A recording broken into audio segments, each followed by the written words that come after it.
Doutor Robson Santana, tem mais pergunta aí para o nosso vereador Léo Prates, aqui presente hoje na CBN.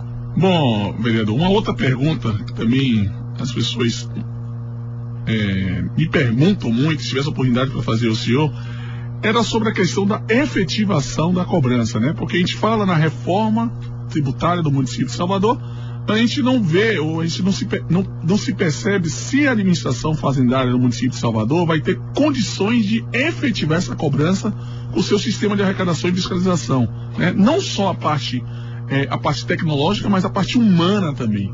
Então, essa é a pergunta que eu queria que o senhor esclarecesse, se isso vai ser possível. Veja, Robson, excelente pergunta. Essa foi uma pergunta feita numa audiência pública com o secretário Mauro Ricardo presente, então eu vou utilizar um pouco das palavras dele.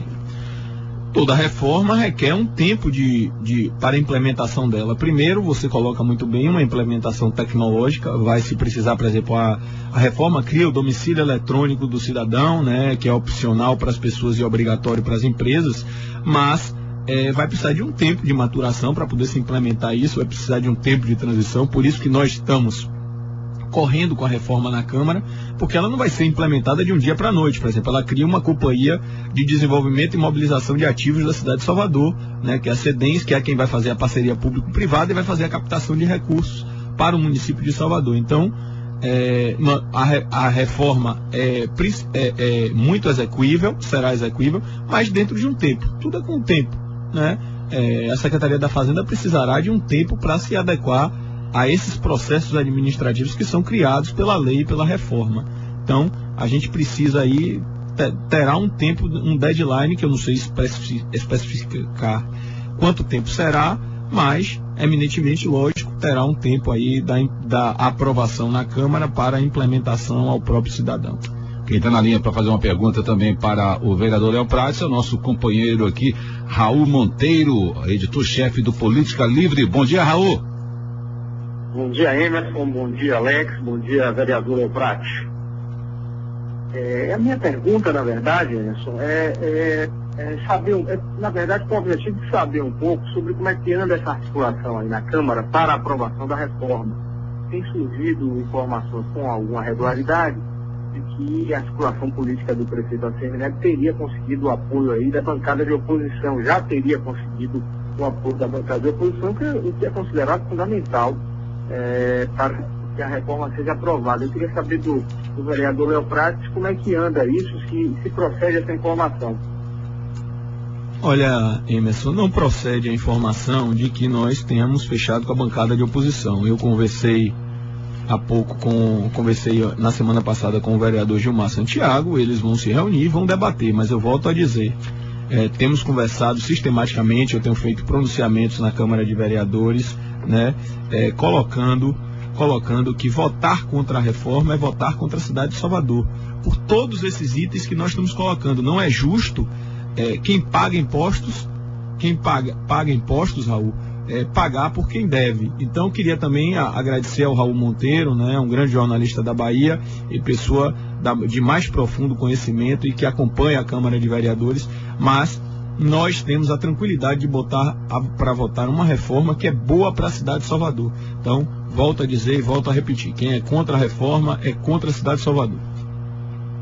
Perfeito, vereador, mas levando em conta, inclusive, essa informação do senhor, de que ainda não foi acertado nada com a oposição com relação à aprovação, eu queria saber que nível de confiança o governo municipal tem para exatamente colocar essa discussão em votação na Câmara. Olha, nós temos a tranquilidade de ter uma base, nós temos uma base consolidada hoje e estamos, como eu disse, Raul, nós estamos conversando com todos os vereadores, seja ele de oposição ou de governo. Estamos debatendo, por exemplo, nós tivemos tem 2 semanas, numa audiência pública proposta pela vereadora Fabiola Mansur com o subsecretário Jorge Tormin no segmento da área da saúde, em que eles colocaram algumas emendas que são necessárias ao setor e estamos debatendo, como foi o caso do professor Edivaldo Brito, que colocou as sociedades uniprofissionais dentro desse debate. Então estamos debatendo em alto nível, numa reforma boa para a cidade, numa reforma discutida em altíssimo nível. O próprio professor Edivaldo Brito, com esses ajustes, tem se manifestado positivamente. Então nós estamos conversando com os setores, os segmentos da cidade, através dos vereadores que são os legítimos representantes desses segmentos, para que a gente possa construir um projeto melhor e mais aperfeiçoado do que o que chegou na Câmara de Vereadores. Por exemplo, no caso da vereadora Ana Rita Tavares, ela colocou uma emenda que beneficia a sociedade de proteção, as associações de proteção animal no programa Nota Salvador.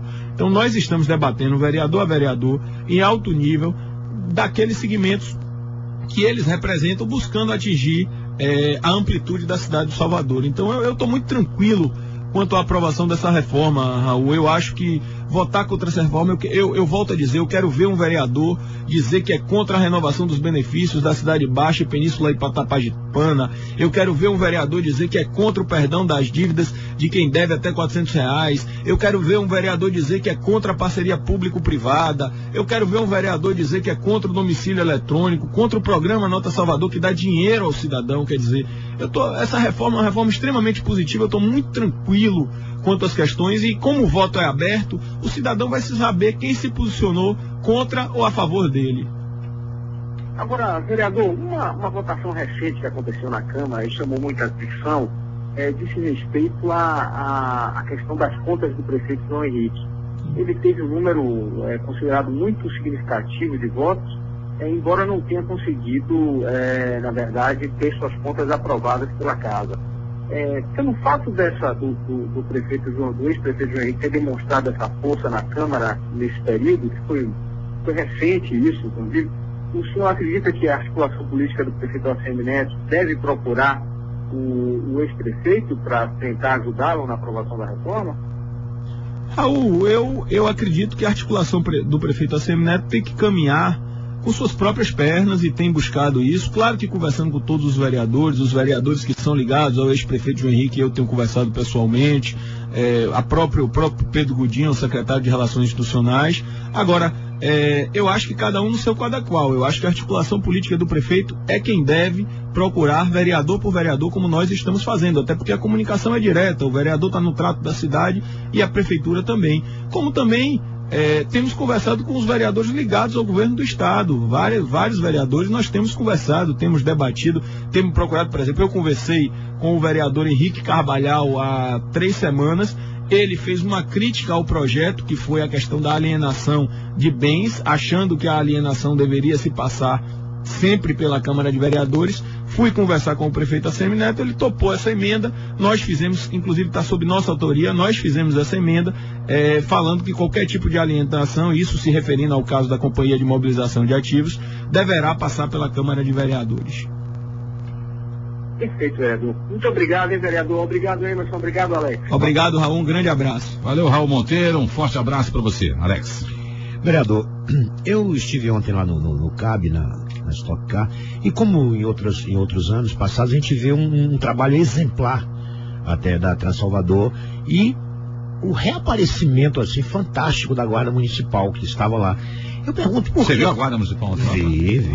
Me belisquei várias vezes, não tinha bebido nada, nenhum copinho de cerveja, e era a Guarda Municipal mesmo. Se ele não tinha bebido não, Alex Ferraz? Não, com certeza. Conta a verdade, Alex. Não, pelo horário não. Domingo, né, Emerson? Domingo, a Guarda Municipal, você tem certeza disso? Absoluta. Então tá, continue com sua pergunta, desculpe, foi só uma parte. Uma parte, mas não, a pergunta já está no ar, já é óbvio. O que que fazem agentes da Transalvador e da Guarda Municipal fora da Stock Car, que a gente não vê na cidade, nos nós de trânsito, nem vigiando monumentos públicos, etc. Veja, pelas dificuldades da prefeitura, que a prefeitura passava, a prefeitura foi tendo problemas administrativos. Nós achávamos que a maioria dos problemas da prefeitura eram financeiros, mas não eram financeiros. O maior problema da prefeitura é administrativo.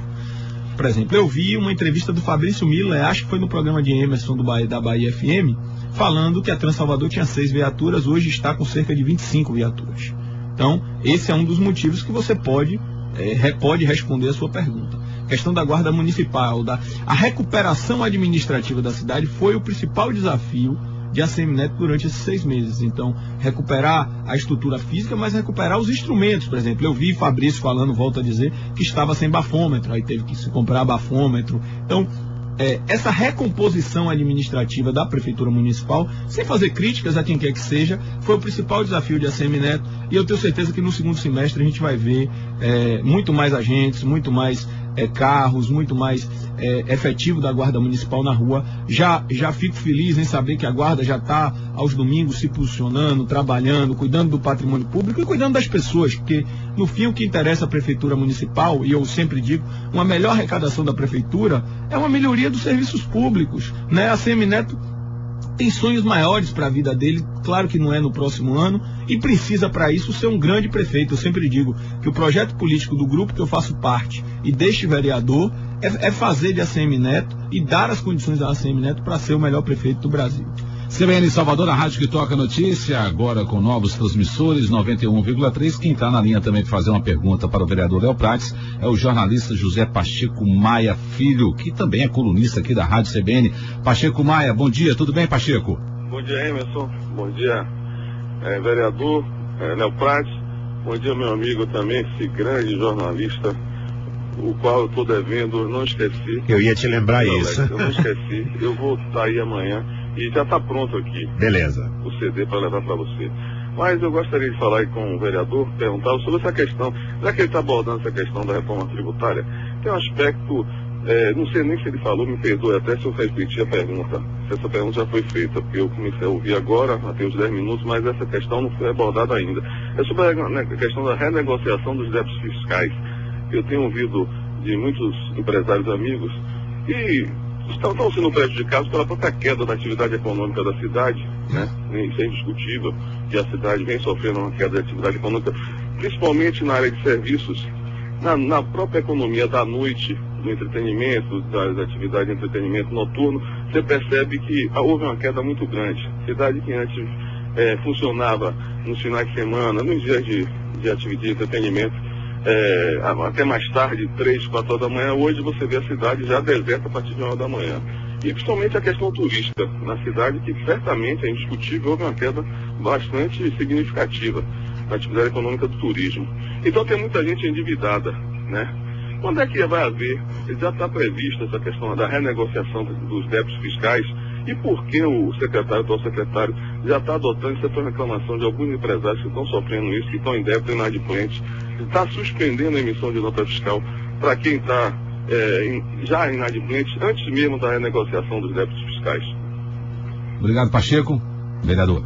Primeiro, mandar um abraço a Pacheco, que durante muitos anos eu tive a oportunidade de conviver. Ele fazia, não sei se continua, fazia assessoria lá no Democratas, então é uma pessoa da mais alta estima, né, que a gente tem um carinho muito grande, mas excelente pergunta. E aí eu vou falar do princípio dessa reforma. Primeiro, essa reforma cria instrumentos para cobrar de quem deve. Segundo, ela abre portas para que a pessoa que quer pagar e está passando por dificuldades, pague. Ela cria o parcelamento administrativo tributário, que ela chama de PAT, que será um parcelamento permanente, que parcelará a dívida em até 60 meses. Ela cria um parcelamento chamado PPI, parcelamento incentivado, que dará incentivos ainda maiores para aqueles que passaram por dificuldade durante um tempo e queiram fazer o pagamento de suas dívidas, e a tendência é que seja para aqueles que queiram pagar suas dívidas à vista. Então terá um desconto ainda maior, ainda mais robusto da forma, pelo menos foi assim que eu compreendi a lei, lá não está explicitada disso, é apenas interpretação desse vereador. Então, veja que a reforma, se por um lado ela cria instrumentos de cobrança, por outro, ela cria também acessos e possibilidades para aqueles empresários, pessoas que passam por dificuldades, é natural da vida da gente. Por último, eu queria dizer ao Pacheco que eu não tenho notícias disso, mas vou me informar sobre a emissão das notas fiscais. A gente não é do dia a dia do vereador o acompanhamento dessa coisa de emissão ou não da nota fiscal, mas vou procurar me informar e prometo que informo a Emerson aí para ele lhe passar a informação que você acaba de me pedir. CBN Salvador, a rádio que toca notícia, doutor Ralf Santana. Eu vou aproveitar a pergunta feita aqui pelo Pacheco aqui, né, que já é uma pergunta, a pergunta dele é bem sensível, para perguntar aqui ao vereador também a seguinte propositura: há no projeto ou posteriormente uma possibilidade de parcelamento em maiores façanhas do que 60 meses? Por exemplo, na esfera federal, algumas vezes o governo federal baixa alguns projetos de lei, parcelamentos especiais que pagam em 80 meses, em 60 meses, em 20 meses. E existem determinados segmentos em Salvador cujo débito fiscal caso efetivamente seja cobrado, você inviabiliza. Eu vou dar um exemplo. A classe médica. Há uma discussão na classe médica aqui gigantesca, que é a questão do imposto sobre serviço, né? Sobre os médicos, existem algumas clínicas médicas, existem alguns hospitais que têm um débito, um passivo tributário fácil, o município de Salvador, elevadíssimo. E que, se for efetivamente cobrado, é impossível. Muitas clínicas vão fechar e, consequentemente, vai gerar um prejuízo para toda a população. Então, existe nesse projeto algum tipo de parcelamento especial para um determinado segmento, ou se é algo que pode gerar via a posteriori?